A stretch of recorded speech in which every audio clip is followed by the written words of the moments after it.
আসসালামু আলাইকুম। স্বাগত জানাচ্ছি আপনাকে বেঙ্গল এক্সপ্রেস নিউজের আন্তর্জাতিক সংবাদে। শুরুতেই থাকছে সংবাদ শিরোনাম।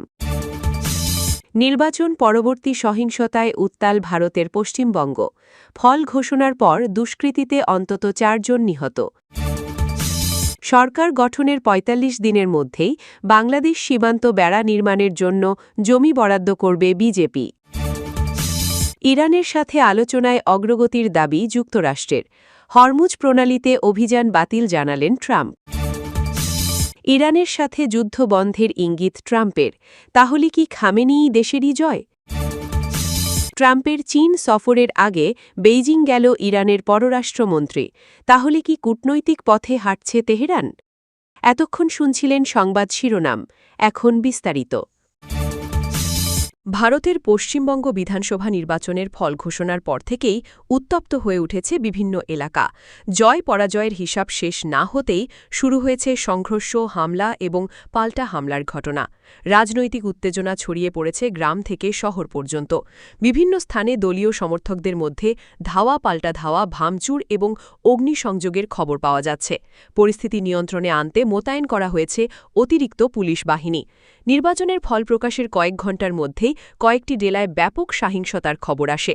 স্থানীয় সূত্রগুলোর দাবি, দফায় দফায় সংঘর্ষে অন্তত ৪ জন নিহত হয়েছেন। আহত হয়েছেন আরও বহু মানুষ। নিহতদের মধ্যে বিভিন্ন রাজনৈতিক দলের কর্মী সমর্থক রয়েছেন বলে জানা গেছে। তবে প্রতিটি দলই একে অপরের বিরুদ্ধে হামলার অভিযোগ তুলছে। রাজনৈতিক নেতাদের কড়া বক্তব্যে উত্তেজনা আরও বাড়ছে বলে মনে করছেন বিশ্লেষকরা। সবচেয়ে বেশি উত্তেজনা দেখা গেছে গ্রামীণ এলাকাগুলোতে। সেখানে ভোট পরবর্তী প্রতিশোধমূলক হামলার অভিযোগ উঠেছে।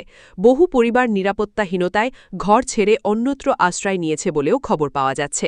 কিছু এলাকায় দোকানপাট বন্ধ রয়েছে এবং সাধারণ মানুষের মধ্যে আতঙ্ক ছড়িয়ে পড়েছে। রাতভর টহল দিচ্ছে আইন শৃঙ্খলা বাহিনী।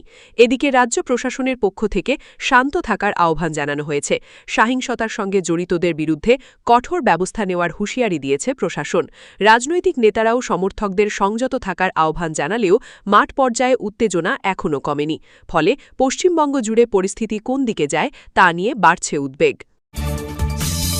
ভারতের পশ্চিমবঙ্গে সরকার গঠনের মাত্র ৪৫ দিনের মধ্যেই বাংলাদেশ সীমান্তে নতুন করে বেড়া নির্মাণের জন্য জমি বরাদ্দ দেওয়ার ঘোষণা দিয়েছে বিজেপি। দলটির পক্ষ থেকে দাবি করা হয়েছে, সীমান্ত নিরাপত্তা জোরদার করা এবং অবৈধ অনুপ্রবেশ ঠেকাতেই এই উদ্যোগ নেওয়া হবে। এই ঘোষণার পর থেকেই নতুন করে রাজনৈতিক আলোচনা শুরু হয়েছে ভারত জুড়ে। বিশেষ করে সীমান্তবর্তী এলাকাগুলোতে বিষয়টি নিয়ে বাড়ছে উত্তেজনা ও কৌতূহল। বিজেপির নেতারা বলছেন, দীর্ঘদিন ধরেই সীমান্ত এলাকায় নিরাপত্তা নিয়ে উদ্বেগ রয়েছে, তাই দ্রুত সময়ের মধ্যে জমি অধিগ্রহণ করে সীমান্ত বেড়ার কাজ এগিয়ে নেওয়া হবে। তাদের দাবি, সীমান্তে কাঁটাতারের বেড়া আরও শক্তিশালী হলে চোরাচালান, অবৈধ পারাপার এবং নিরাপত্তা ঝুঁকি অনেকটাই কমে আসবে। একই সঙ্গে সীমান্ত এলাকায় নজরদারিও বাড়ানো হবে বলে জানানো হয়েছে। তবে এই ঘোষণাকে রাজনৈতিক কৌশল হিসেবেও দেখছেন অনেকে, কারণ পশ্চিমবঙ্গ নির্বাচন ঘিরে সীমান্ত ইস্যু বরাবরই বড় রাজনৈতিক আলোচনার বিষয় হয়ে দাঁড়ায়।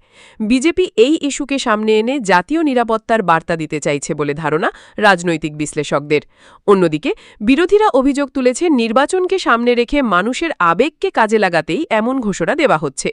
এদিকে সীমান্তবর্তী সাধারণ মানুষের মধ্যেও মিশ্র প্রতিক্রিয়া দেখা গেছে। কেউ বলছেন নিরাপত্তা বাড়ানো দরকার, আবার কেউ আশঙ্কা করছেন নতুন বেড়া নির্মাণের কারণে জমি হারানোর ঝুঁকি তৈরি হতে পারে। বিশেষ করে যেসব মানুষের বাড়িঘর বা কৃষিজমি সীমান্তের খুব কাছে, তাদের মধ্যে বাড়ছে অনিশ্চয়তা।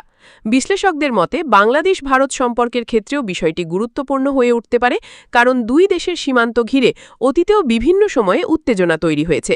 এখন এই নতুন ঘোষণা বাস্তবায়ন হলে সীমান্ত রাজনীতি আরও বেশি আলোচনায় চলে আসবে বলে মনে করছেন তারা। সব মিলিয়ে সরকার গঠনের ৪৫ দিনের মধ্যেই সীমান্ত বেড়া নির্মাণের জন্য জমি বরাদ্দের এই ঘোষণা ভারতের রাজনীতিতে নতুন মাত্রা যোগ করেছে। এখন দেখার বিষয়, বিজেপি তাদের এই প্রতিশ্রুতি কত দ্রুত বাস্তবায়ন করতে পারে এবং এর প্রভাব সীমান্ত এলাকায় কতটা। মধ্যপ্রাচ্যের চলমান উত্তেজনার মধ্যেই এবার নতুন এক বার্তা দিল যুক্তরাষ্ট্র। মার্কিন প্রশাসনের দাবি, ইরানের সঙ্গে চলমান আলোচনা ইতোমধ্যেই গুরুত্বপূর্ণ অগ্রগতি অর্জন করেছে। দীর্ঘদিন ধরে চলা উত্তেজনা, হুমকি আর পাল্টা হুমকির মাঝেও কূটনৈতিক আলোচনার এই অগ্রগতি আন্তর্জাতিক অঙ্গনে নতুন করে আশার সঞ্চার করেছে। বিশেষ করে হরমুজ প্রণালী ঘিরে যে যুদ্ধাবস্থা তৈরি হয়েছিল, সেটি নিয়ে বিশ্বজুড়ে উদ্বেগ বাড়ছিল প্রতিদিনই। এমন পরিস্থিতির মধ্যেই মার্কিন প্রেসিডেন্ট ডোনাল্ড ট্রাম্প জানিয়েছেন, হরমুজ প্রণালীতে পরিকল্পিত বিশেষ অভিযান আপাতত বাতিল করা হয়েছে। তার ভাষ্য অনুযায়ী পরিস্থিতি আরও জটিল না করে আলোচনার পথ খোলা রাখতেই এই সিদ্ধান্ত নেওয়া হয়েছে। ট্রাম্প বলেন, যুক্তরাষ্ট্র এখনও শক্ত অবস্থানে রয়েছে, তবে যুদ্ধ নয় বরং সমাধানই এখন তাদের মূল লক্ষ্য। অন্যদিকে তেহরানও কূটনৈতিক আলোচনার বিষয়টি পুরোপুরি অস্বীকার করেনি। ইরানের পক্ষ থেকে জানানো হয়েছে, নিজেদের স্বার্থ এবং নিরাপত্তা নিশ্চিত হলেই কেবল তারা ভবিষ্যৎ আলোচনায় এগিয়ে নেবে। তবে হরমুজ প্রণালীতে ইরানের নজরদারি এখনও আগের মতোই কঠোর রয়েছে।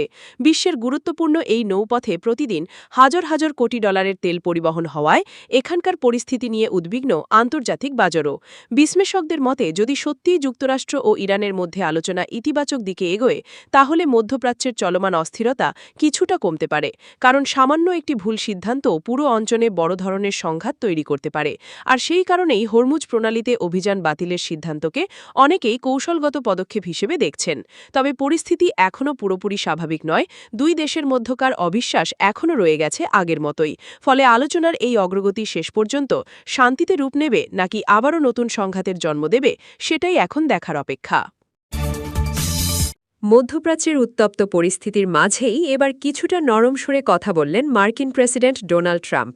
দীর্ঘদিন ধরে ইরানের বিরুদ্ধে কঠোর অবস্থানে থাকা ট্রাম্প হঠাৎ করেই যুদ্ধ বন্ধ এবং আলোচনার ইঙ্গিত দেওয়ায় নতুন করে শুরু হয়েছে আন্তর্জাতিক আলোচনা।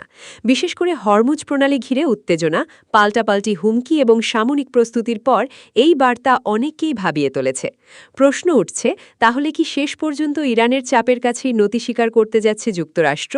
সম্প্রতি ট্রাম্পের ঘনিষ্ঠ সূত্রগুলো দাবি করেছে, যুক্তরাষ্ট্র আর বড় ধরনের সংঘাত চায় না, কারণ মধ্যপ্রাচ্যের নতুন যুদ্ধ শুরু হলে বিশ্ব অর্থনীতি ভয়াবহ সংকটে পড়তে পারে। অপরদিকে ইরানও বারবার জানিয়ে আসছে, তারা যুদ্ধ চায় না, তবে দেশের নিরাপত্তা ও সার্বভৌমত্ব রক্ষায় কোনো ছাড় দেবে না। ইরানের সর্বোচ্চ নেতা আয়াতুল্লাহ আলী খামেনির কঠোর অবস্থান এবং সামরিক প্রস্তুতি ওয়াশিংটনের জন্য বড় চাপ তৈরি করেছে বলেই মনে করছেন বিশ্লেষকরা। বিশেষ করে হরমুজ প্রণালীতে ইরানের নজরদারি ও সামরিক উপস্থিতি যুক্তরাষ্ট্রকে নতুন করে হিসাব কষতে বাধ্য করেছে। বিশ্বর গুরুত্বপূর্ণ তেল পরিবহন পথ হওয়ায় এই অঞ্চলের সামান্য উত্তেজনাও বিশ্ববাজারে বড় প্রভাব ফেলতে পারে। এমন অবস্থায় সরাসরি যুদ্ধে জড়িয়ে পড়লে যুক্তরাষ্ট্রের মিত্র দেশগুলোকেও বড় ক্ষতির মুখে পড়তে হতে পারে। তাই কূটনৈতিক সমাধানের পথেই হাঁটতে চাইছে ওয়াশিংটন, এমনটাই ধারণা আন্তর্জাতিক মহলের। অন্যদিকে ইরানের রাষ্ট্রীয় গণমাধ্যমগুলো এই পরিস্থিতিকে নিজেদের কূটনৈতিক সফলতা হিসেবে তুলে ধরছে। তাদের দাবি, কঠোর অবস্থান এবং সামরিক সক্ষমতার কারণেই যুক্তরাষ্ট্র এবার পিছিয়ে আসতে বাধ্য হয়েছে। খামেনির সমর্থকরাও বলছেন, ইরান মাথা নত করেনি, বরং চাপের মুখেও নিজেদের অবস্থান ধরে রেখেছে। আর সেই কারণেই আজ আলোচনা এবং যুদ্ধ বন্ধের কথা বলছে আমেরিকা।